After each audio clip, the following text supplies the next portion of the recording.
Today we're talking about community. You are the face of community. So I'm just going to start out by asking you, what actually is community inside a tech company like Close? When I think of community, I think that community is the connective tissue tissue that is bringing together the people, the products, and the purpose.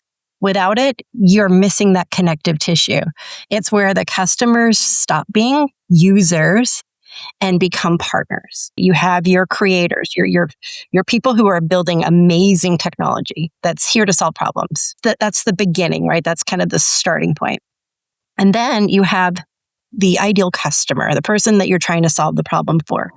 And oftentimes what you find is that the person that you're solving the problem for and the person building the solution, they both have the same outcome. The goal is to solve that problem and to create success, but they communicate very differently. So imagine, if you will, somebody who's maybe super scientific or engineer focused, and they're very much about data.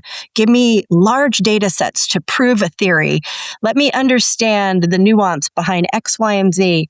And it's important. It's incredibly important to have those things in place so that you can create reliable, functional outcomes. And then you have the other communicator who says, well, what is the point of this? It doesn't make sense, because when I do this, I want to be able to do this, which makes me feel this way. So you have these people that communicate completely differently.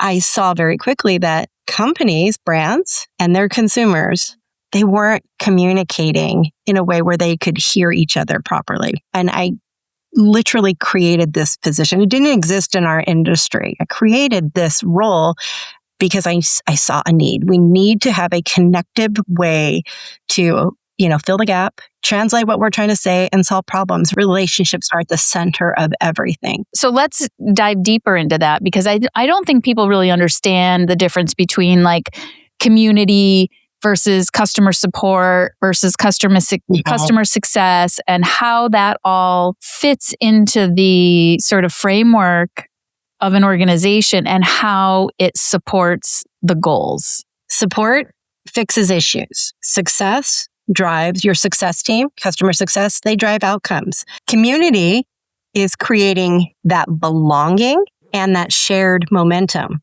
because you're in there with your peers. You're kind of helping each other along. And it's creating that connected moment of, this isn't just a transaction.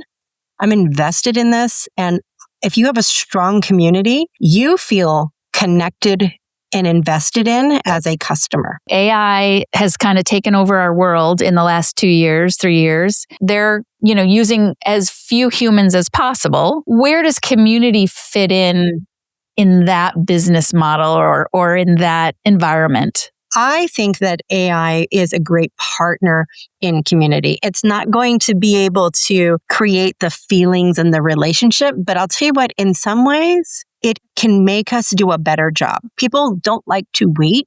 In a tech industry where you have a focus on community and believe that it's a strategic part of your business, when people feel part of a community, how does their behavior change in that context? For years and years and years, we go to our Inman Connect, right? This community of real estate professionals that go year after year to an event. And 9 times out of 10, if you ask them, what did you love about it? It's not the answer that the organizer probably wants to hear, which is, oh my gosh, the sessions were amazing. I learned so much. My career grew because I sat in that session. Most of the time, what you'll hear is people say, I love catching up with my people. That sense of belonging. Talk about some specific ways that your community within Close is creating that stickiness. So I just joined the Close team at the beginning of this year. I have been really excited to come in and say, okay, I get to build from the ground up and create community. Now, community isn't just, a lot of people think,